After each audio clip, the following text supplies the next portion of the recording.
fury.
Search forth.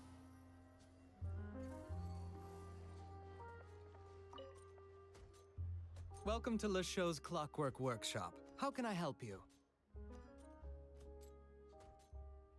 Hello. I'd like to know if anyone has purchased some special components lately. Special components? Sorry, could you be more specific? I mean the kind of components that aren't typically used for clockwork toys, but for firearms. Huh? For firearms? No, we don't sell those sort of things here. Don't misunderstand. I'm not here to cause any trouble. We are merely investigating a case, and we're hoping that you could cooperate. Well, to be completely honest, I'm not even sure what kind of components that would entail. Has anyone ever purchased components here as an individual rather than on behalf of an organization?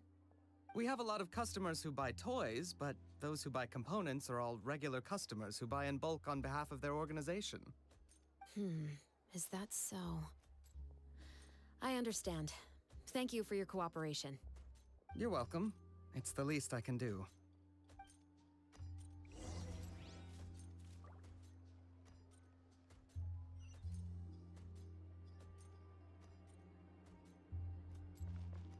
Behold!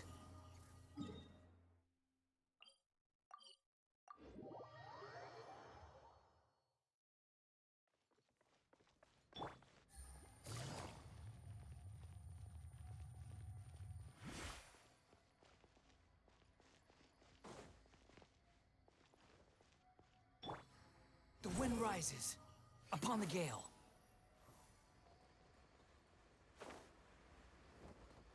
Yeah.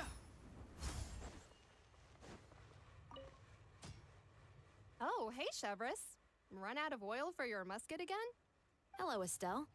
I want to know if anyone has come to your shop recently to order some firearm components. Oh, is this another case? Let me think. I don't think so. Some people have requested that I make some prop guns for the Fontanalia Film Festival, but I refused all of those requests. Oh? Why's that? Because there's no profit! I only make things here that can do some real heavy lifting. I don't have the energy to make some new molds just for the festival. Then has anybody come specifically looking for mechanical components? Well, I usually sell off my scrap to the Fleuve Cendre. I don't typically give them to one specific person. I understand. Thanks for your cooperation. Don't mention it. Always happy to have the Musketeers' patronage. Seems like we haven't found any leads to go off yet. Yeah, unfortunately. All right, let's head to Fleuve Cendre next. Huh? Are you sure? People might not be so thrilled to see the captain of the special patrol there. You think so, huh? Then I guess you don't know Huh? Know what? that I grew up in Fleuve Cendre.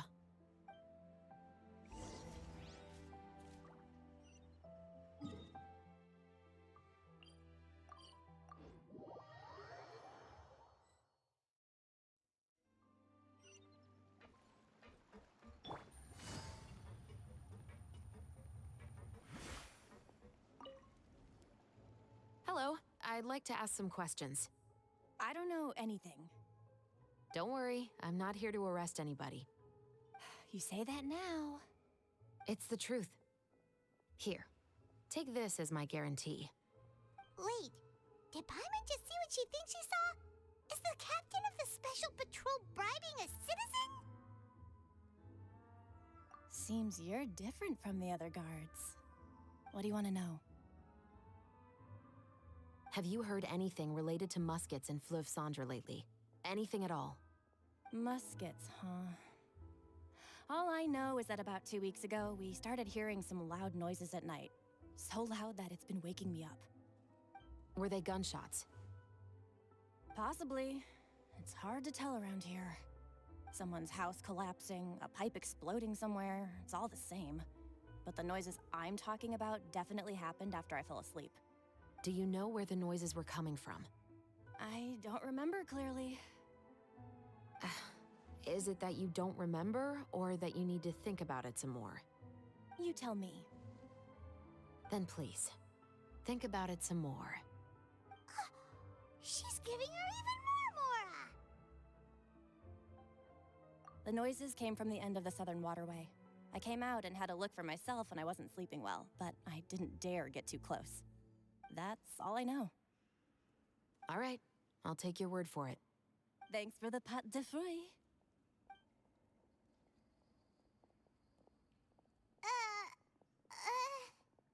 No need to be surprised. I grew up here, remember? I know how to get people around here to talk. My apologies, I'm all out of sweets. Though I do have some other tempting snacks in my custody. Fries, fried chicken, and even onion rings. But taking care of junk food is my responsibility. You're better off sticking to your normal, nutritious diet. Now then, let's keep going.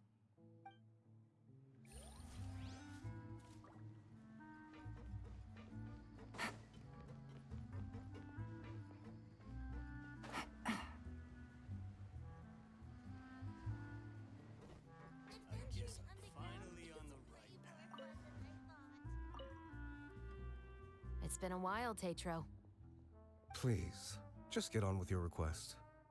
I want to know if you've heard anybody talking about muskets lately. Information isn't free, you know.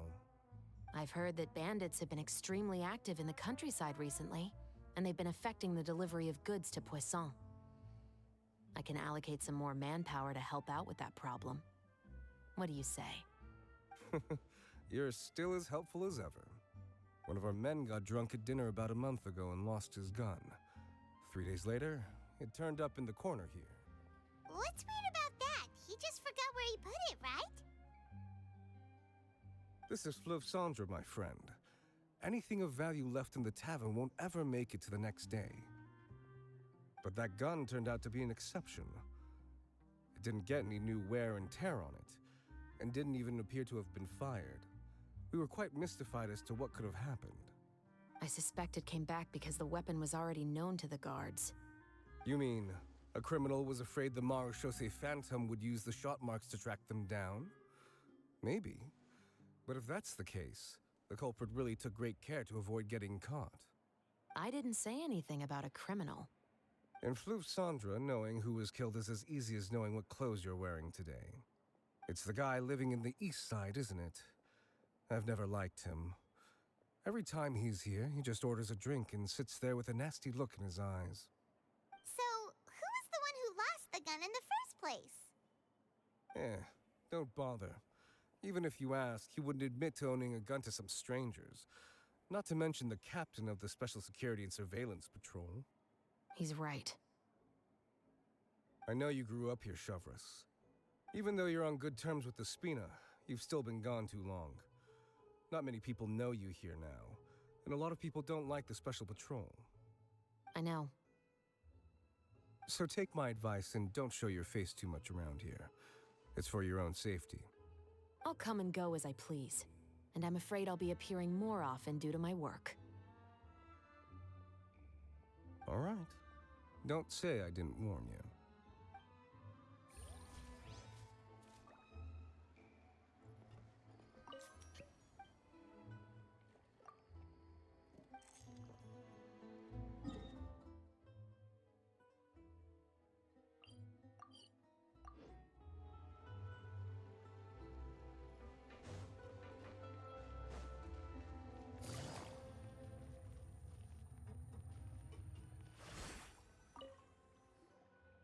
What's all this?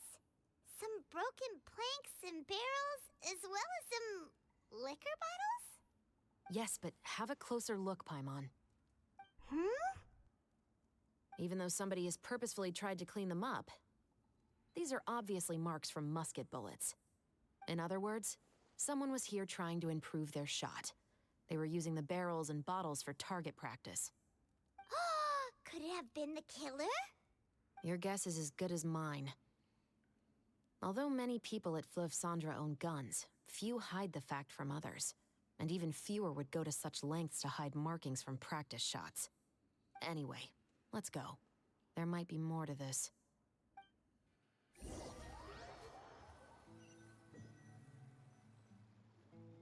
Seems like that's all we'll be able to uncover for today. Paimon feels like we managed to learn a lot more here than up on the surface. Yes. Assuming that everything we found is indeed connected to our suspect, then their timeline was probably something like this. A month ago, our suspect found a gun and took it home to disassemble it. Once he'd figured out its mechanics, he brought it back. In the following weeks, he used some parts to create his own makeshift musket and took it to the Fleuve Sandra for target practice. Then, a few days ago, he found his target and carried out the murder. Once the deed was done, he left a rainbow rose on the body, just like the scene in the novel. That all makes sense to Paimon, but we're still no closer to figuring out the killer's identity. The deceased was a resident of Fleuve Sandra. It's said that he was a poor, solitary man. Yeah, that's also something I'm trying to figure out. If we are indeed following the novel, and there's a story behind the murder, then this murder should be an act of vengeance. But according to our investigation, the deceased didn't have any enemies. He was no saint, but no one's heard of a rival who hated him enough to shoot him dead, much less care to leave a rose on his body. What message is the killer trying to convey, and to whom exactly? We've thoroughly investigated that possibility. He claims to have spent the whole day at the Opera House on the day of the murder, and the staff there have confirmed his account. Okay, so he has an alibi. Not only that, he lacks a credible motive as well. He has a family of his own, and both of his parents are still alive. I've looked into his records. He was adopted at the age of 6, and all the proper procedures were followed. There are also records of him at an orphanage before then. In the story, the mother of the 2 musketeers was murdered after the children turned 10. Of course, he could have changed the children's ages, but I don't want to assume anything without evidence. More importantly, I've also had a chat with him in person. He didn't seem like the kind of person who would pull the trigger to kill a man. Then, what should we do now? We have all this new information, but it doesn't help us move forward. Investigations take time. I didn't expect us to catch the culprit in just a single day. How about this? Let's spend the next few days filming with the crew. We can continue the investigation once we're done with the film. I'm sure that given time, new leads will present themselves. Wait, but weren't you saying Intel is like small, remote islands in the middle of the sea just a moment ago? Wouldn't you just miss them if you were to stop looking? Ah, but the book had more than one reference to the islands, Paimon. Oh? What else did it say then? As long as you spend enough time sailing through the fog, you'll eventually come across an island.